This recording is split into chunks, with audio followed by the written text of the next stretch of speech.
بسم اللہ الرحمن الرحیم۔ معزز سامعین اور میرے پیارے ساتھیو، السلام علیکم۔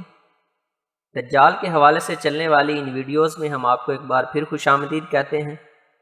ایک بار پھر آپ کو بتاتے چلیں، یہ ہماری ویڈیوز کا تیسرا حصہ ہے۔ اگر آپ نے پہلے 2 حصے نہیں دیکھیں تو وہ ضرور دیکھیے گا۔ پہلے 2 حصوں میں ہم نے حضرت مہدی کے ظہور کے متعلق چند ایک اہم سوالات کا ذکر کیا ہے۔ آج کا تیسرا حصہ جس سوال کے بارے میں ہم ذکر کرنے جا رہے ہیں اس کا آغاز کرتے ہیں۔ میرے عزیز ساتھیو، حضرت مہدی کی جدوجہد کیا ہوگی اور کس طرح کی ہوگی؟ حضرت مہدی کے حوالے سے تعارف ہم آپ کو بتا چکے ہیں، ان کے ساتھ چلنے والے کون ہوں گے، ان کے ساتھیوں کے حوالے سے ہم آپ کو تفصیلی گفتگو آپ کے سامنے پیش کر چکے ہیں۔ آج کا سوال ہے کہ حضرت مہدی کی جدوجہد کا مرکز، حضرت مہدی کی جدوجہد کیا ہوگی اور کس طرح ہوگی؟ میرے عزیز ساتھیو، حضرت مہدی کے متعلق دوسرا اہم سوال یہ ہے کہ ظہور کے بعد ان کی جدوجہد کی نوعیت کیا ہوگی، اور جو کچھ وہ کریں گے وہ ان کے لیے کیوں کر ممکن ہوگا؟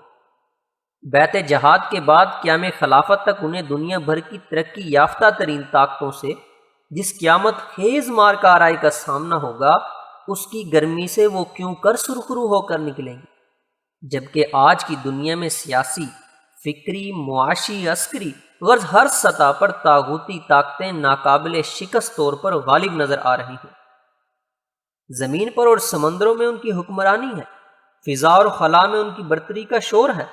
بظاہر ایسی کوئی صورت مستقبل قریب میں دور دور تک نظر نہیں آتی کہ مسلمان اس غلبے کے طلسم کو توڑ سکیں گے۔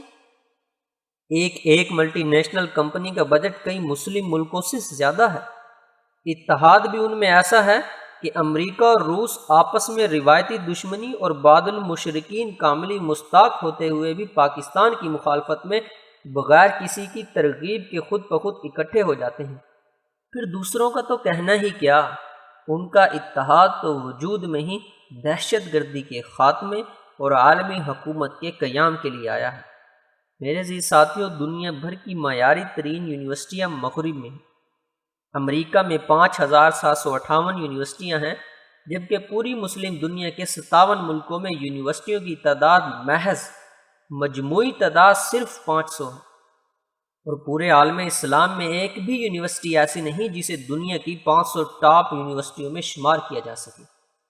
میرے عزیز ساتھیوں، مغربی حکومتیں پوری مسلم دنیا کے ذہین ترین دماغوں اور اعلیٰ ترین ہنرمندوں کی کو پرکشش مراعات کے عوض کھینچ کر اپنے طلسم میں جکڑ لیتی ہیں، اور پھر وہ ہمیشہ وہیں کا ہو کر رہ جاتا ہے۔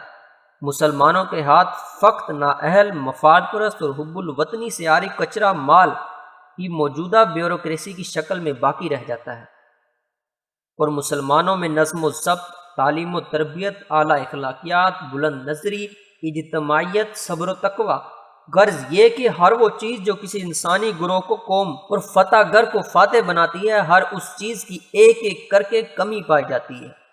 مسلمانوں کی ذہانت کا لوہا تو آج بھی دنیا مانتی ہے، مگر یہی ذہانت اور بے مثال صلاحیت مغرب کے آنگن میں روشنی پھیلانے کے علاوہ کسی کے کام آ کے نہیں دے رہی۔ جوں جوں وقت آگے بڑھ رہا ہے، ہر صبح مغرب کی کسی نئی انوکھی ترقی کی نوید اور ہر شام مسلمانوں کی مزید بدحالی کی خبریں لا رہی ہے۔ اس صورتحال میں کیا ہم یہ تسلیم کر لیں کہ حضرت مہدی کسی ماوراء الفطرت قوت کے مالک ہوں گے، کہ ان کی تمام مادی قوتوں کو طبی قوانین سے ہٹ کر شکست دینا ان کے لیے ممکن ہوگا؟ کیا محض خلاف عادت ظاہر ہونے والی کرامات سے وہ ان تمام سائنسی ایجادات کو پامال کر ڈالیں گے جن کی مثال انسانی تاریخ میں نہیں مل رہی؟ یا اس میں ان کی اور ان کے ساتھیوں کی فکری، عملی اور عسکری جدوجہد کا عمل دخل بھی ہوگا؟ اور اگر ہوگا تو اچانک یہ کایا کیسے پلٹ جائے گی کہ مغرب کے حق میں رک کر چلنے والی ہوائیں مشرق کے مظلوموں کے لیے داد رسی کی نوید بن جائیں گی؟ میرے پیارے ساتھیوں، اس سوال کا جواب یہ ہے کہ دنیا کفر کے اس فتنہ خیز غلبے کا توڑ حضرت مہدی کی بے لوث اور اہل قیادت اور مسلمانوں کی بکھری ہوئی صلاحیت اور منتشر جدوجہد دونوں مل کر کریں۔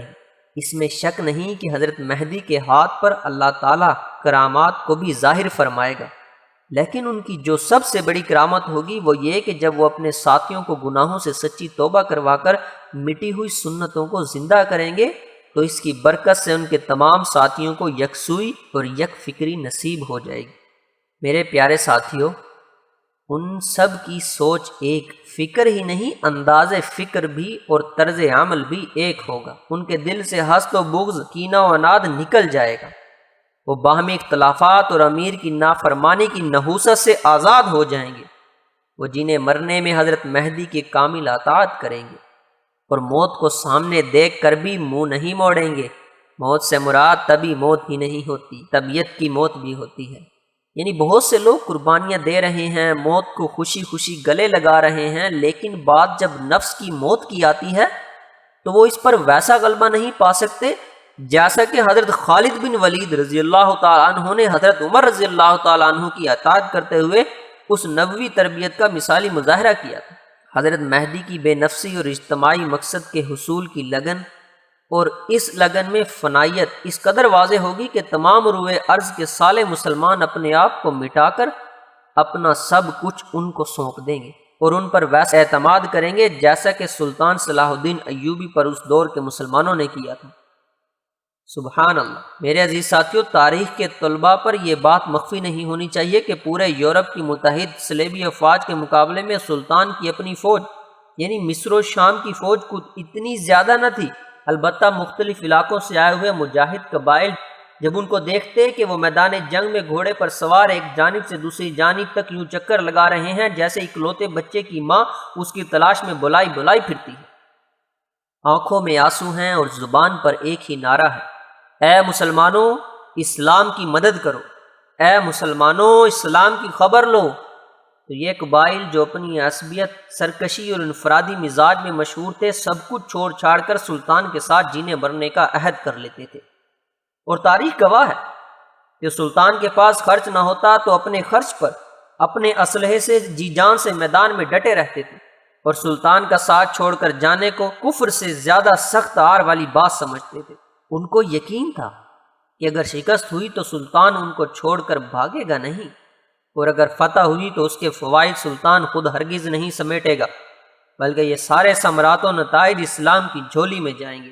کوئی قیادت اپنے کارکنوں کو یہ یقین دلا دے تو خدا کی قسم کایا پلٹنے میں اتنے ہی دن لگیں گے جتنے قائد کو اپنی بے نفسی اور اسلام کے لیے فدائیت و فنائیت ثابت کرنے میں لگتے ہیں۔ حضرت مہدی کی کامیابی کا راز یہی ہوگا کہ وہ بیعت سے پہلے ہی قیادت کی اس ممتاز صفت کو ثابت کر دیں گے، جس کا ذکر ہم پہلی ویڈیوز میں بھی کر چکے ہیں اور اس کا تفصیلی ذکر پہلے گزر چکا ہے۔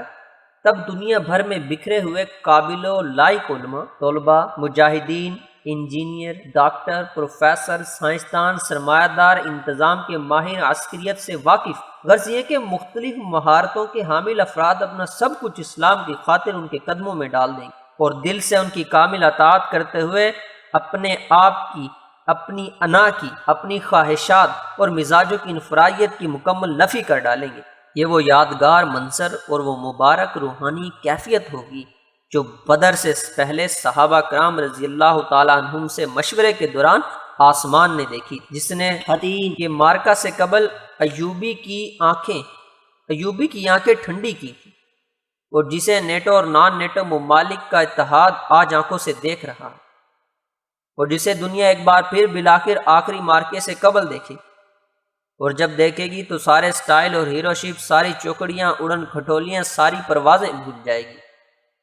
افغانستان اور پاکستانی قبائلی علاقوں میں لڑائی کی شدت اختیار کرنے کے بعد عالمی تجزیہ گاروں نے یہ کہنا شروع کر دیا ہے کہ دہشت گردی کے خلاف جنگ کو 8 سال گزرنے کے بعد اب یہ واضح ہو رہا ہے کہ جنگ دراصل اتحادی نہیں بلکہ القاعدہ اور طالبان جیت رہے ہیں۔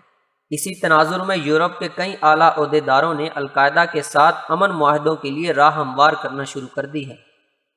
ناروے کے دارالحکومت سے شائع ہونے والے مقامی اخبار نے لکھا ہے کہ ناروے شاید مسلم گروپوں سے اپنے بہتر تعلقات بنانے کی پالیسی پر عمل کر رہا ہے۔ اخبار کا مزید کہنا ہے کہ جب نائب وزیر خارجہ سے اس بارے میں پوچھا گیا کہ کیا وہ دہشت گردی کے خلاف جنگ سے پیچھے ہٹ رہے ہیں، تو ان کا کہنا تھا کہ دراصل دوستوں کے ساتھ تو امن اور مذاکرات چلتے ہی رہتے ہیں، مگر حقیقی امن کے لیے ان لوگوں کے ساتھ بھی امن مذاکرات ہونے چاہیے جنہیں آپ اپنا دشمن قرار دیتے ہیں۔ نائب وزیر خارجہ رائے مونڈے ہانسن کا کہنا تھا کہ وہ اس معاملے میں تنہا نہیں ہیں، بلکہ دیگر یورپی ممالک بھی یہ خواہش رکھتے ہیں واضح ہے کہ اس سے کچھ ہی قبل سوئٹزرلینڈ بھی اس خواہش کا اظہار کر چکا ہے کہ وہ القاعدہ اور اسامہ بن لادن سے مذاکرات اور امن معاہدہ کرنا چاہتا ہے اور اس سلسلے میں کسی بھی ابتدائی اقدامات کے لیے بالکل تیار ہے۔ وہ نہیں چاہتا کہ امریکہ کی واپسی کے بعد انتقامی کارروائیوں کا نشانہ بنے۔ معزز سامعین، آج کی ویڈیو کا سلسلہ یہاں ختم ہوتا ہے۔ ابھی تک ہم جن موضوعات کو ڈسکس کر چکے ہیں اس میں حضرت مہدی کا تعارف، حضرت مہدی کے ساتھ چلنے والے آپ کے ساتھی، اور آج کا جو سوال تھا حضرت مہدی کی جدوجہد کیا ہوگی اور کس طرح ہوگی، اس پر ہم نے روشنی ڈالی ہے۔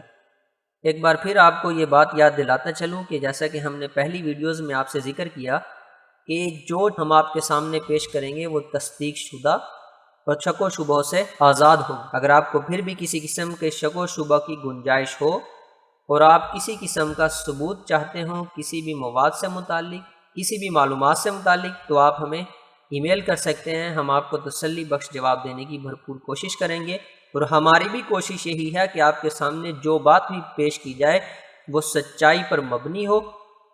جیسے کہ پہلے ذکر کر چکا کہ اس چینل کا مقصد صرف اور صرف سچائی، علم اور حق و باطل کے درمیان کے فرق کو اجاگر کرنا ہے، اور علم کی وہ باتیں آپ کے سامنے پیش کرنا ہے جو حقیقت پر مبنی ہو۔ امید کرتا ہوں آپ سب ٹھیک ہوں گے۔ اپنا خیال رکھیے گا۔ اگلی ویڈیو میں ملاقات ہوگی۔ اللہ حافظ۔